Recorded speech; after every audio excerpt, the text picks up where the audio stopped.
side. Got it. And they're operating right now close to 5,000 apartments. Wow. If your toilet overflows, if your shower doesn't work, if your roof leaks, if We're the team right now. The whole team here. this is the Nice. team, and they take care of everyone. And we don't really have tenants. We have residents. Right. And I'm not a landlord. Nobody says, my lord, here's the rent. We're just property owners. That's all we are. And we perform a service. And that is clean, decent, affordable, luxury housing. Okay? Don't forget the luxury. The future of Los Angeles is not rodeo. It's right here. It's rodeo. It is a New Beverly Hills. It's rodeo. And if you look at the central part of our city, it's this area, Leimert Park.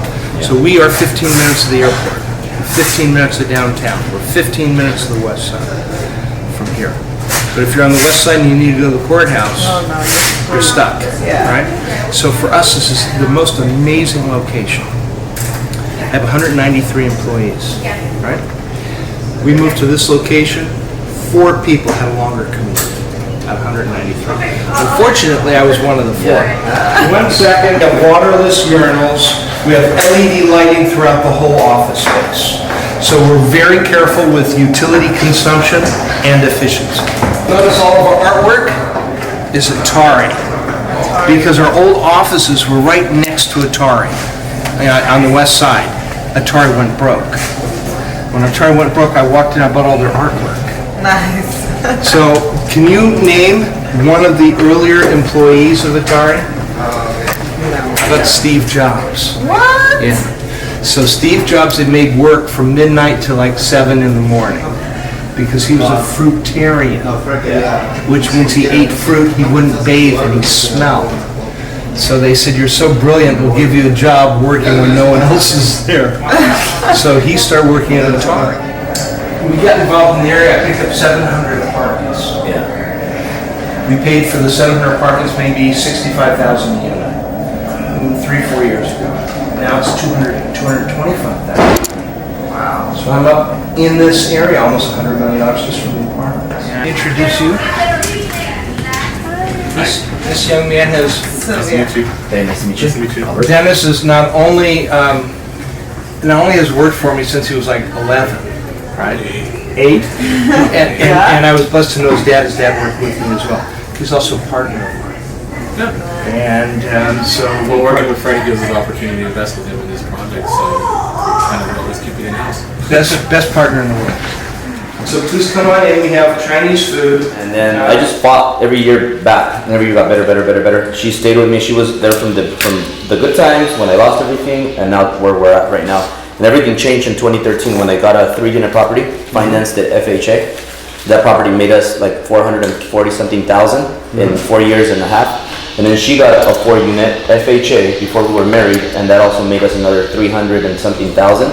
Okay. We got quite a few of those. We sold most of them a couple years ago, and we made over a couple million. Then we invested in properties out of state, and then we started a few other businesses, and now we have 8 flows of income. And I'm really ethical. Like, I don't cheat on my wife. I don't want to get it. I don't need that extra stress. Right. I don't steal. I don't cheat. I read a lot. I do 5 hours of self-improvement every day. We have a baby coming on the way, and you know my daughter Dalia. My mom goes and takes care of Dalia and her sister. And right now we're just, as funny as it sounds, just figuring it out, trying to get to the next level. So You've made it. You've lost it. You made it again. Yeah. And here's my question for you: what's more fun, making it or losing it? That's a good question, but making it again would be the biggest satisfaction I ever had. Well, how about making it and then making it larger? You take risk, and every risk that you take has a ratio of success to failure. You go to Las Vegas, they call that gambling. Yeah. Go to the stock market, they call that investing or speculating. So what's the difference between gambling, speculating, and investing? I would say it probably would have to do with something about what the probability is of winning. When you invest, you have more knowledge.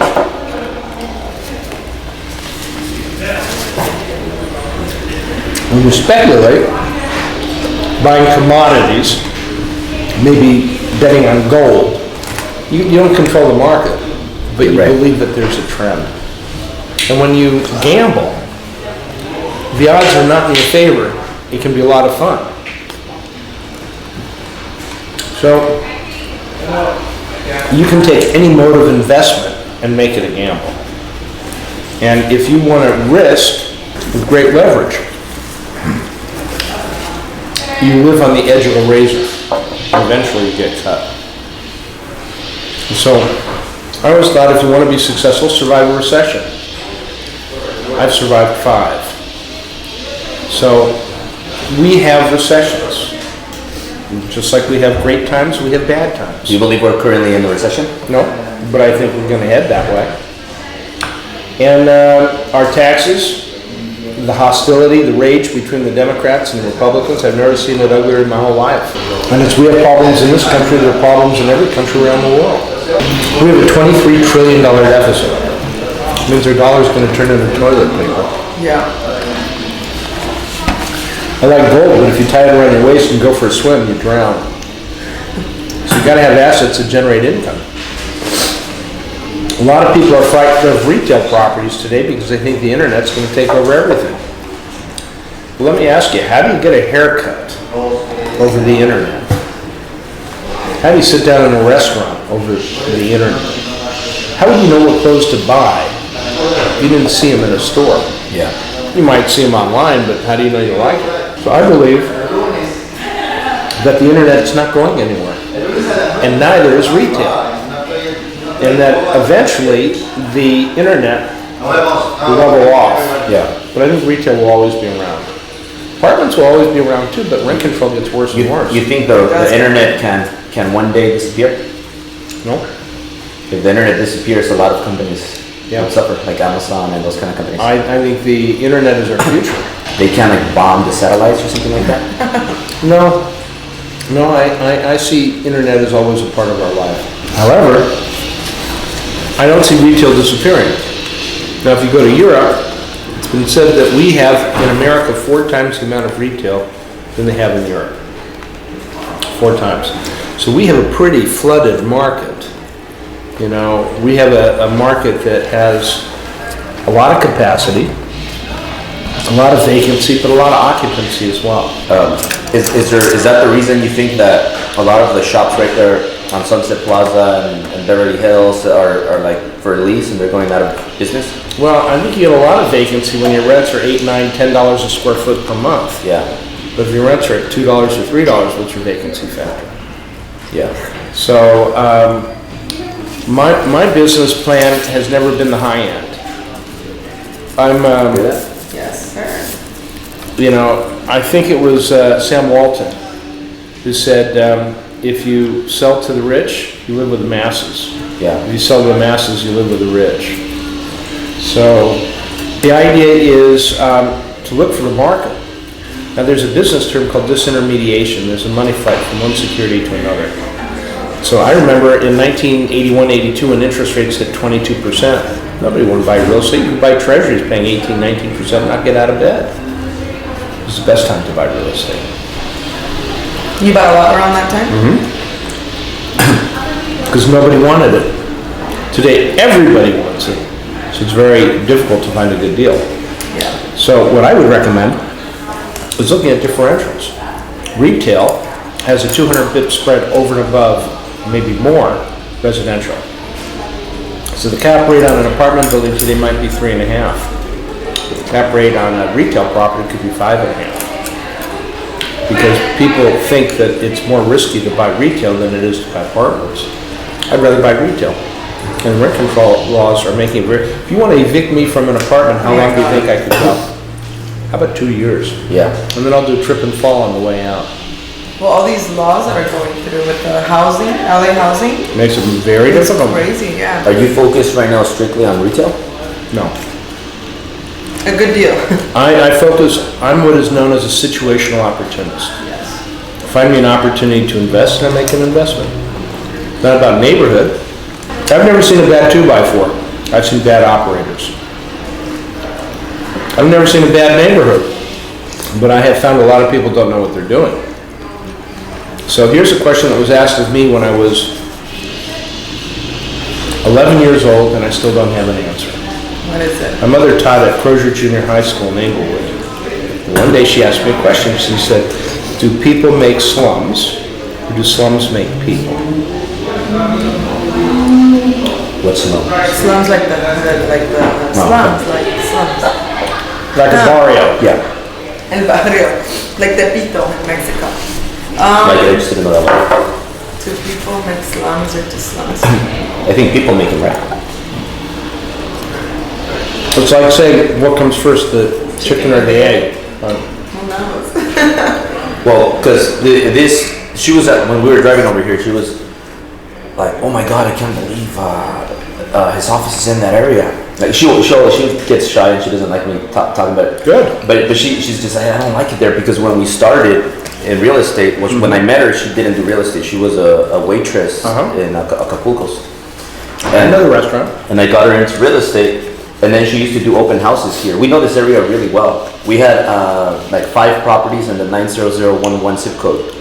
And we used to do open houses like here. Yeah. And she used to get like some like homeless people would throw her signs down, break in, and she would fight back. And she would take the bus from La Puente to come and do open houses. Just when I crashed my car. And she has a similar story where she got a DUI, she lost her license, and blah blah blah blah blah. And yes, we know this area really well. So we were thinking, we were asking to ourselves, why does? And I kind of, I do a lot of, I'm really passionate about business and all this stuff. Kind of like Martin. You met Martin at the office, right? I'm crazy about Martin. He's so cute, I love him. Such a good man. Yes. And he took me to Guatemala with him. And so where I'm going is, I kind of had an answer already. But she was asking, why does he live in Bel Air? And have his office over there. Well, why does he live in the 10,000 building in the penthouse, and why does he have an office here? So she was wondering that. You answered the question when we just You got own it, yeah. I go to value-added opportunity. Where am I going to make the money? That's right. I can make money in Bel Air and Beverly Hills. I mean, I own the CBS at Wilshire and Doheny. I built it. Wow. I bought 9 acres, homeless encampments on Wilshire Boulevard near downtown. I don't know if you've ever been to Home Depot there. Yes. Yeah. Home Depot, Food for Less, Rite Aid, McDonald's. Yes, right next to the Staples yes. Center, right? Built the whole thing. I own it. Wow. I paid $14 million for the dirt in 1999, 2000. Now the dirt's worth $140 million. So when I was buying it, the police would stop me and say, "Are you here for prostitution or here for drugs? Why are you here?" For the land. You know, I'm here for the land. I'm here for opportunity. I'm here to create jobs. Wow. 600 jobs. Do you plan on moving out of Bel Air?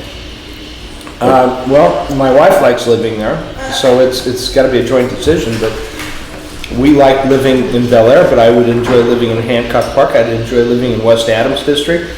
Ladera Heights is beautiful up here. Windsor Hills is beautiful. Over here you have housing tracts. Leimert Park. These houses were $300,000 3 or 4 years ago. Now they're $700,000. I used to sell those. Yeah. Yeah. Do you think it would be wise for us to move out of Century City and move here and keep investing here? Because we were considering moving out of state to Dallas, and I also one of the things that I'm 36, she's 33, and we love. We're not stupid spenders, but we like to enjoy a nice lifestyle. So we like to. She loves to go to the Ivy. Obviously, we love living at the 10,000 building. We like having trips, and we like having a good life. Well, that's one of the reasons why you work hard. You want to enjoy a good life. You want to give that to your children. Do you? Because she was telling me that you're obviously rich for a reason, that you don't just spend money like a dummy. But what's your opinion on that? Do you spend to enjoy, or do you kind of hold back still because you want to be smart with every move you make? That's a great question. Because I like living. Yeah. Like if I want to go buy something, I want to go buy it. We have a couple Ferraris and the Rolls, and we don't need a But he loves We could Ferraris. easily, I mean, we could just have a couple Mercedes and we'll be fine. I tell everybody I drive a Rolls Canardly. They go, what's that? It rolls down hills, can hardly get up them. I think whatever makes you happy, you should pursue. Yeah. If it's automobiles, pursue it. Where do I spend my money? Disposable income. I like being charitable. I like backing politicians, but not being a politician. I like, my wife likes to shop. Makes her happy. I'm really not a consumer. You know, my wife enjoys jewelry. I'm really not one for jewelry. I like watches. You do have a pretty nice watch. Isn't that beautiful? A Richard Mille. That's what is that about 150,000? That's, Right? yeah. Yeah, that one was 400 bucks. That's a Japanese knockoff. Really? Uh-huh. Are you serious? Yeah. Really good. Yeah. It's a pretty good one, huh? That's a pretty good knockoff. See, I want to buy jewelry, but I want to pay half a wholesale. I don't buy new, I buy pre-owned. I bought an AP recently, not too long ago. Gold, chrono. I bought it because I was able to buy it for less than the value of the gold. Wow. That's why I bought it. Did you buy it from somebody that was selling it? Yeah. It's like brand new. I bought a stainless steel one too. And the stainless steel one I lost on a real estate deal. This guy said, okay, you can buy my property, but I want your watch. Wow. So now every time I see him, he waves my watch at me. I have to do another real estate deal and get my watch back. Money has wheels. It comes and it goes. Yeah. Gotta make sure it comes more in your direction than it goes away. When we hit recessions, hard assets like jewelry, values collapse. But it's the income stream and the value of an income stream. So if you have a McDonald's, your cap rate might be 4.5. But if it's John and Larry's hamburger stand, your cap rate might be 8. Yeah. Right? So you have to look at the value of an income stream and determine that valuation. I was at the gym. I don't know if I told you this story. Several years ago, I'm at the gym and this 91-year-old man comes up to me. I'm doing this. His name was Ed. Ed says, I hear you're in real estate. I said, yes. He said, I got a problem, maybe you can help me. I said, okay. He said, I have a 45,000 square foot orchard supply house in Sacramento. My loan came due. And he says, I applied for a new loan and the banks asked me if I have a succession plan. The guy's 91 years old. Yeah. He says, no, I don't have a succession plan, so the bank turned me down. What do you think I should do? I'm lifting, I said, well, Ed, I said, I think I have a solution for you. He said, what's that? I said, sell me the property. I bought a 45,000 square foot orchard supply house while lifting weights one morning. Wow. Yeah. So, I see that, like, right now you just have, I mean, you created so much wealth that now it's easy for you to take on more opportunities. Every time you find one, you could take on it. But how was it when you were 35, or your story when you were sleeping in the garage, completely broken and had nothing? I think that's accurate, right? Mm-hmm. Like, how did you get the money for the first investment? How did you, like, not give up? Because a lot of people are in that situation right now, and they're just scared to take. I know how it feels, but I haven't experienced winning at the level that you have. I was Freddie the babysitter at 9. My mother sat me and my twin sister down in high school and said, I can only afford to send money to college. Fred, go get a job. His mom, I can pay my own way. Oh, well then go to college. It was in high school I learned the difference between grant, loan, and scholarship. In college I hustled pool. I was a pretty good pool player. Yeah. I waited tables. I was a busboy before a waiter. I bought a changed my life. I bought a 1965 Mustang, and when I was 14, for $500 when I was a busboy. You got to drive. You can't get a license until you're 16. Yeah. But I was feral, difficult at best, and I started driving at 14. Bought my car, and I bought it for $500, and someone offered me $800, and it ruined my life. Here I am. So the next car I bought was a 1958 XK150. I bought for $1,200. I sold for $3,600. And then I put myself through school buying and selling and trading old cars. And I bought my first little apartment building my sophomore year of college. And by my junior year, I decided to hell with biochemistry, to hell with medicine or research or finding a cure for cancer. I'm just going to become an ugly capitalist. Boy, did I become an ugly capitalist. So here I am, and I guess if you ask me what my real love is, other than family and children and friends, I would say affordable housing. Looking for a solution for affordable housing. Because, you know, I don't believe that the government owes us anything. I think it was John F. Kennedy, a Democrat, who said, ask not what your country can do for you, ask what you can do for your country. Right. So if there was something I could give to America, it would be a solution in the direction toward affordable housing. One of the things we've done is downstairs we're opening up psychiatry. See, a lot of homelessness is about mental health. Yes. So we have a psychiatric group that has rented from us 12,000 square feet. And we feel that they will help us with the solutions in the direction of homelessness. We're doing a second psychiatric facility, also in this area. I'm not big on tattoo parlors. I don't rent to medical marijuana. And I don't have anything against tattoos. I have nothing against medical marijuana, but it's not what I want to look at every day.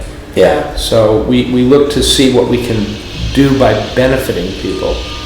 We don't rent to Rent-A-Center, which takes a $300 couch and rents it for $50 a month. To me, that takes advantage of the poor. Yeah. I don't like check cashing services where they take a $100 check and give you $60, because they take advantage of the poor. Yeah. So we look for businesses that are beneficial to a community. Yeah. And that's how we, with a proactive stance, we look to be part of a community and make a difference and lead by example. So we're not just here to collect money and get out of Dodge. Yeah. We're here because we want to better the community and be a part of it. So, That's amazing. You're a true, is that what a humanitarian is? humanitarian, I would call myself a kind capitalist. Yeah. Counting. So you love capitalism, that's... Which is the best business I learned about in biology. Yeah.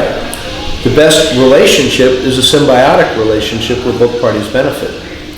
If you're the only party that's benefiting, you're a parasite. Yeah. If my tenant doesn't make money, I don't make money. If my tenant is not happy, why should I be happy? So you want to be in a situation of equilibrium where all parties benefit. And that's really the highest form of business. And it's also the highest form of relationship. Yeah. And I know that affordable housing is here to stay because there's always going to be middle class, there's always going to be poor. And if you have like expensive properties, like when the recession comes, there's going to be more difficulty paying those rents. Is that the reason why you focus on affordable housing, because it's kind of recession proof? Great question. I make more money in recessions than I make during other times. That was going to be one of my questions. And I take my profits and I expand my business. The best time to buy is in recessions. It's when everybody contracts, you expand. Yes, just like my waist. Except for it just continues to expand. I believe that there are solutions to problems within society. And I don't like to see the Democratic Party and the Republican Party so fractured. Yeah. I recently, my wife was part of an event. She put on an event for Nikki Haley, and she spoke so beautifully. And her work in the United Nations, her clarity, her ability to lead. I hope one day she becomes president. I support Democrats, I support Republicans. One of the politicians that I have great respect for is Maxine Waters. And at the same time, there are some Republicans that I've supported, without mentioning names, that I think Maxine probably wouldn't talk to me if she did. I think I know who you're talking about. So I think that the opportunity is without names like Republican or Democrat. I think the opportunity comes from a politician who knows with clarity what's best for the constituents of that community. Yeah. I've walked the neighborhood with Maxine Waters. I've seen people break down and cry and kiss her and say, thank you, because of you, I have medical care.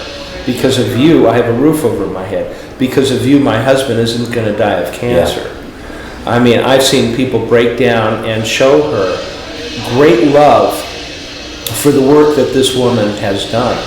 Yeah. And when I see anyone attack her, it hurts me. And I have tremendous respect for her and for the work that she does. So you're really passionate about politics. Well, do you think that anybody that wants to be really successful needs to know politics really well, or at least follow it? I think it's important to be aware of politics. Kind of like inheritance taxes or personal income taxes. If you don't plan for the taxes of which you will owe, by the way, if you don't make any money, you don't have to pay any taxes. But if you don't follow the tax laws, then no matter how successful you are, you have a big liability. Yeah. So you can't say, I didn't know. You have to know. And you have to look at our government, and you have to support those people within government that are doing a good job. Yeah. I have no political aspirations. None. Less than none. But I do have the ability to support those politicians that I believe have ability and are capable of doing a great job. Yeah. We have a councilman in this area, his name's Herb Wesson. And the most amazing man. And unfortunately he's termed out in a year or two. But I would support him in any endeavor. Yeah. Because he has worked so hard, he's made such a difference to his council district. Yeah. So, you know, it is an integral part of what we do and who we are. Yeah. I mean, it's really clear about your passion for helping people. You know, it comes back. It comes back many-fold. That's what you always say. It's so true. One good investment is worth a lifetime of labor. Many years ago, I was sitting in the Gulf of Mexico fishing for Dorado. Yeah. You ever fish for Dorado? I think I caught one with Martin in Guatemala. Okay. You can't catch those, by the way, with tequila. Okay. Yeah. Martin is so much fun. So we were fishing for Dorado, and my accountant says to me, his name was Marvin, he says, you know, my overhead is the same in Los Angeles, with me on this skiff, on this boat with you in the middle of the Gulf, as if I were back in Los Angeles. But I'm here, so I can't bill out. Yeah. But my overhead is the same. He says, and your buildings work for you whether you're fishing or back in Los Angeles. Yeah. So when you make an investment, you want that investment to work for you. Because if you're working for every dollar, and all you have to sell is your time, you're limited to what you can make. Yeah. Whether you're an accountant, a doctor, or a lawyer. Yeah. But when you make investments and the investments pay, they pay when you're sleeping, they pay when you're on vacation, they pay every day and every night. Mm-hmm. So it is true. One good investment is worth a lifetime of labor. You're saying is very true, Marvin. I said, but based upon your billable hours, you're 300 years old. Yeah. So he said, thanks, Fred. So, you know, you look at, for example, I have a friend, a physician, a doctor who recently passed away, and I had to sell his practice. And he practiced for decades. And his practice was worth very, very little because the value of his practice was him. Wow. So you make an investment, and that investment can grow logarithmically. Yeah. You know, it's not just an arithmetic or geometric progression if you make the right investment. Yeah. I notice here you own your property management company, right? You manage all your properties. We manage all our properties. And you have about 5,000 units. Units plus maybe 1.5 million square feet of retail. We're in California, we're in Arizona, and we have a small project in New York. Yeah. And then I mean, I don't know how accurate it is, but I think you're worth like 4.3 bill or something. No. Like that. but you don't have to give me the number.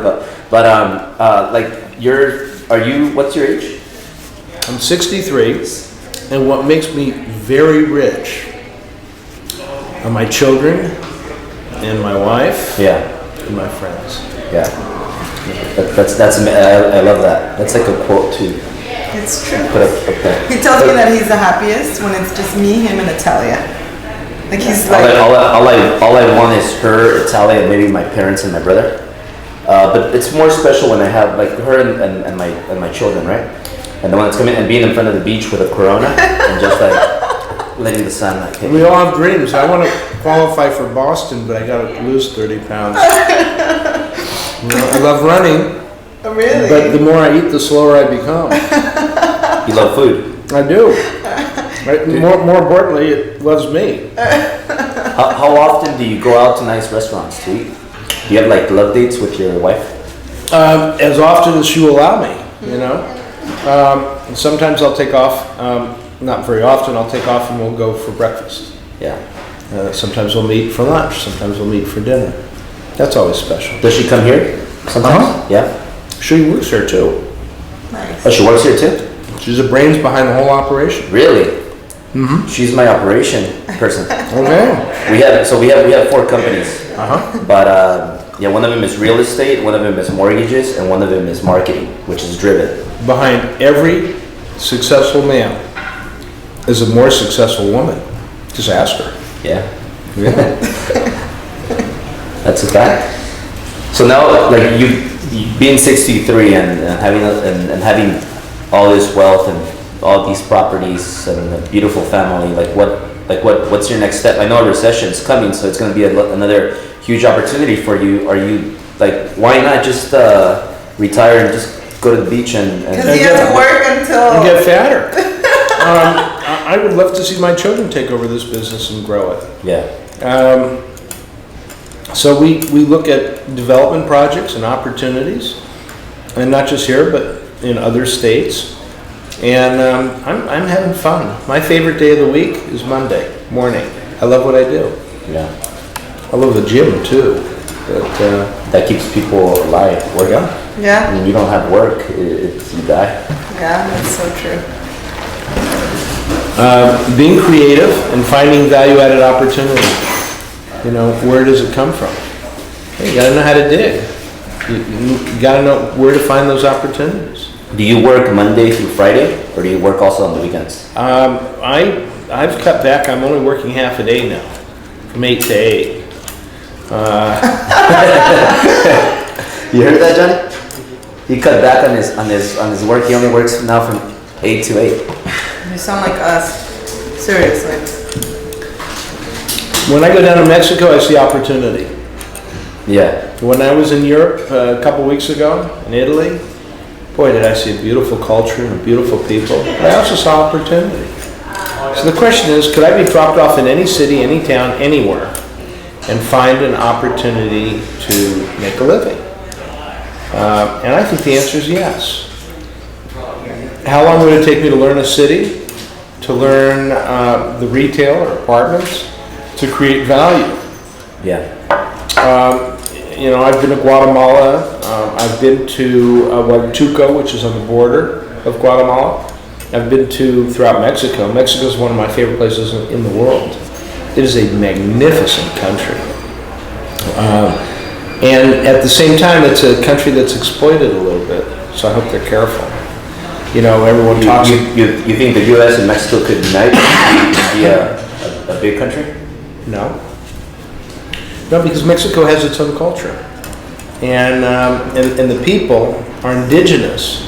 You have, sometimes I see a short Mexican with a round face, and you can look at them and see an Indian influence. Yeah. Sometimes you can look at a Mexican, see a tall Mexican, you know, Spain, maybe from Guadalajara. Yeah. it's a beautiful culture. It's a culture that has great respect for their elders. It's a culture where often you see 3 generations living together. Yeah. Yeah. And it's a culture that has a love for family. And I like that. It means a lot to me because I feel that in my own life. It's a culture that knows how to enjoy life. Whether it's your daughter who's turning 13 and you have a special party for her. Whether it is your sons, your uncles, your parents, your grandparents. Yeah. There's a great respect for life in the Mexican culture, and they're doers. Yeah. You know? Got that from being Mexican. Yeah, I When do. there's sick parties and everything. I like every strata of Mexico. In fact, I think maybe my favorite artist in the world is Diego Rivera. He painted the struggle of the common man. I'm not so interested in the struggle of the rich man. Yeah. He can afford options that the poor man doesn't have. Yeah. But the struggle of the poor man, if he doesn't work, he doesn't eat. That's The right. poor man, if he gets hurt, who's going to help him? Yeah. The poor man has far less options. And this struggle that Diego Rivera painted, to me, the American version would be Thomas Hart Benton, Yeah. who painted the African American in the fields picking cotton, or the 1929, 30, 31 people that in the Depression had no job, no money, no food. Yeah. But the struggle of the common man. And I like Diego Rivera's wife with that unibrow. Yeah. And she was probably as great or even greater, Frida Kahlo, even a greater artist than Diego Rivera. But to see, in Acapulco, I went to their house and saw the dragon Yeah. in tile on the wall. I love Acapulco. Yeah. It's dangerous now from what I hear now. Yes. I have a general rule of thumb. If the cruise ships won't go there, I won't. So the cruise ships stopped going to Acapulco. They stopped going to Mazatlan. They stopped going to a lot of places. Yeah. And I hope that one day that changes and that these places, these ports, become available for everyone in a safe way Yeah. to go and Because Acapulco vacation. is beautiful. It is It's like one of my favorite places that I've been to probably. And did you ever go to Palladium, Baby O, and those? And how about the cliff divers? Yeah. What does it mean when they do La that? Quebrada? Oh, my dad would know, but I'm not. I know they have La Quebrada where people dive. So when the tide goes out, Yeah. they jump. Because by the time they get to the water, the tide comes back in. That's crazy. So this means I'm okay. Really? But to me, it would mean my effing head. Now, one quick thing. I'm really impressed. Like I'm really impressed on how your operation that you have here. You have 181 employees. Is that correct? 193. 193. Like how many employees did it take you to get those 193? Because I know it's hard to find good people, especially nowadays with the millennials. It's not hard to find good people. It's hard to be an employer that cares about his employees. So there's no way I'm going to live in a big house. My employees are not going to have medical coverage. Yeah. So I give the best medical coverage that money can buy to every employee. And we're equal opportunity employers here. Yeah. Doesn't matter if you're white, brown, black, straight, gay, Jewish, Muslim, it just doesn't matter. What matters is the way that you treat the other people in the office, the work that you do, and compassion.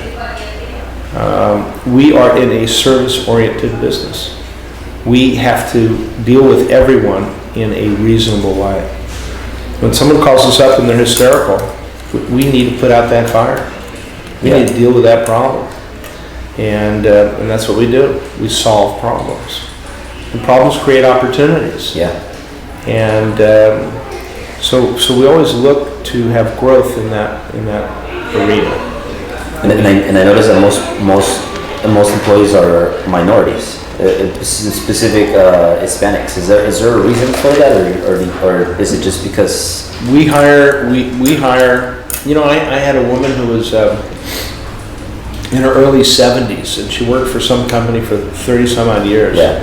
And she came to us and she said, nobody will hire me because of my age. Yeah. She had a job that day. And she was very good. And she Yeah. worked really hard. And our Christmas party, nobody danced more than she did. Yeah. You know? And nobody drank more tequila than she either. So, but you know, we want that opportunity. Yeah. You know, if you're handicapped, we're ADA compliant. Yeah. If you're a minority, well, we want your minority here. We want you to have comfort. Yeah. I have a building that we bought recently, and it's 100% occupied by Ethiopians. How did that happen? Here? Yeah, it's in Baldwin Village. Yeah. And it's the most amazing building. I mean, it's almost dangerous because every time I go there, everyone wants to drag me into their apartment and feed me. Yeah. You know, and the food from Ethiopia is rice dishes and just fabulous. Yeah. But you feel the kindness from the people there.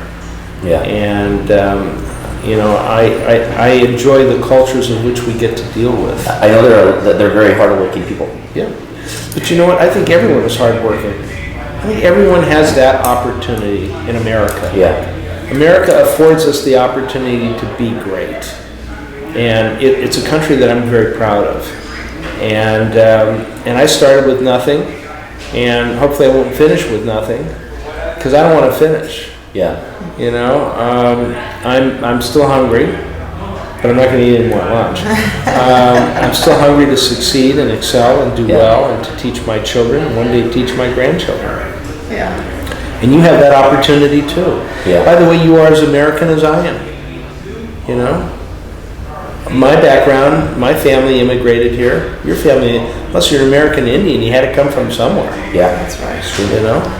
So we were fortunate enough to be here and to have the success that prior generations handed to us. Yeah. And we have a Bill of Rights, and we have a great Constitution, and we are a land of opportunity, but we're a troubled land too.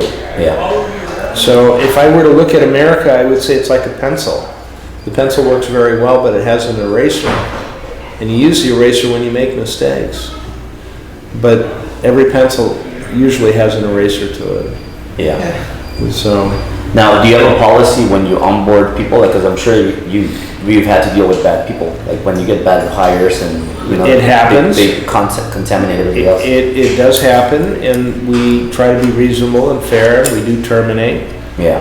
We do evict on the apartment side. We'll rent to someone and take a risk, and if they're involved in drug sales or prostitution or traffic in and out or destroying the common, enjoyment of the other residents of the property, Yeah. we'll vacate an apartment. We call that tough love. Yeah. You know, there are other things that we do. Rather than rent an apartment for $1,000 for one bedroom, maybe I'll rent it for $900. And say that $100 a month is $1,200 a year. At 12 times the gross, it's $14,000. So roughly, Yeah. that's tenant equity. We're going to hand to you $14,000. What do you have to do for it? Why don't you show me you do something in the community? Why don't you do something for your neighbor? Why don't you do something in the building? Show me that you can give of yourself to someone else. And that tenant equity belongs to you.